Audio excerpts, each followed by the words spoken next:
Cool Direct, la radio numérique 24h sur 24. Je vous retrouve au vigneron du Grellois à Goulins, c'est la cave coopérative. Le plaisir de vous retrouver pour la dernière dégustation de cette session après le béaba blanc sec, le vin noir, mais un doux et non pas des moindres, le grain d'amour. Vous voyez la couleur de la bouteille, cette année ils en ont fait deux d'ailleurs, hein. Une de saison avec le côté très exotique, une bouteille habillée, et les bouteilles classiques que vous retrouvez tout le long de l'année. Hein. Donc on est sur un vin de France doux. Là, nous sommes sur un cépage qui s'appelle le muscat de Hambourg. Vous allez avoir une bouche, et j'en suis persuadée, pleine de gourmandise, pleine de juteux et quelque chose de très délicat, de très soyeux. Comme pourrait être un amour, un grand amour. D'ailleurs, le grain d'amour, c'est pas pour lui qu'on l'appelait comme ça. Donc, comme je vous le disais, on est sur un rosé doux. C'est également un vin qui a reçu une maintes récompenses, notamment les dernières éditions, les derniers millésimes de ce vin-là. Que vous soyez seul, accompagné en amoureux, famille, amis, n'hésitez pas. Ce vin se déclinera sur vos apéritifs, puisqu'on est sur un vin doux qui a beaucoup de gourmandise, beaucoup de juteux, mais on n'est pas sur quelque chose de très sirupeux et de très doux en bouche. Donc du coup, c'est pas épatant, c'est pas écœurant. Vous pourrez également le mettre sur un foie gras. Vous prenez un petit foie gras de canard juste poêlé avec une petite confiture de groseille, de myrtille, ça ira très bien. Il se marie également très bien sur tout ce qui est salade de fruits, dessert à base de fruits.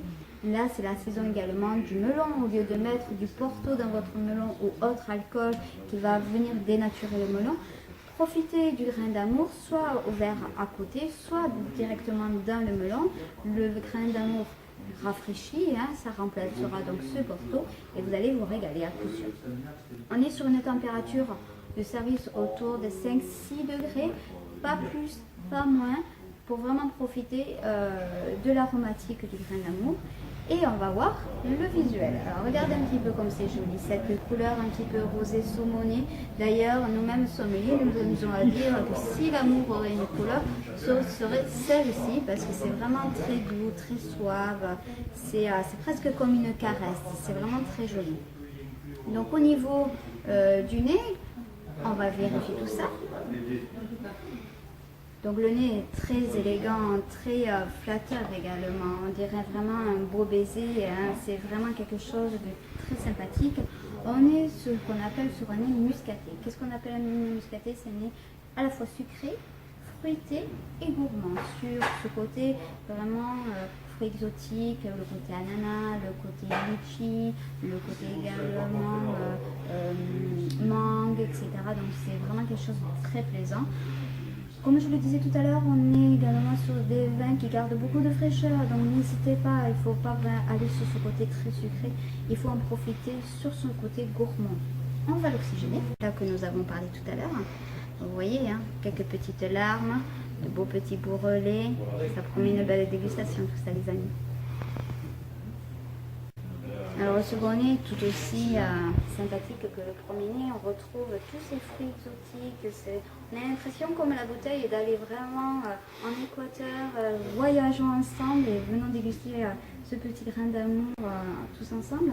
Et donc on va faire une dégustation.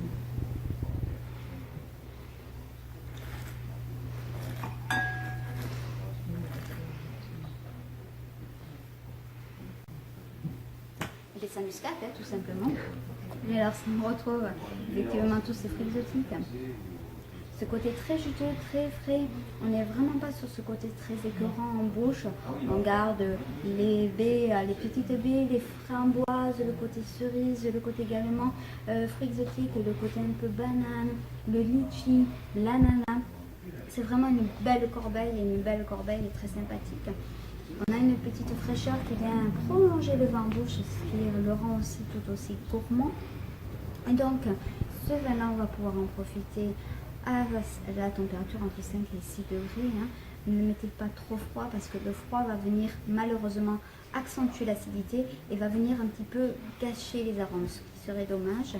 Et ce vin est à garder de 3 ans, voire 4 ans, mais c'est pas l'intérêt. Profitez justement de cette petite merveille sur sa jeunesse, l'année de millésime ou un an après, mais pas plus.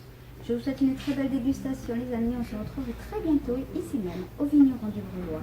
Au revoir.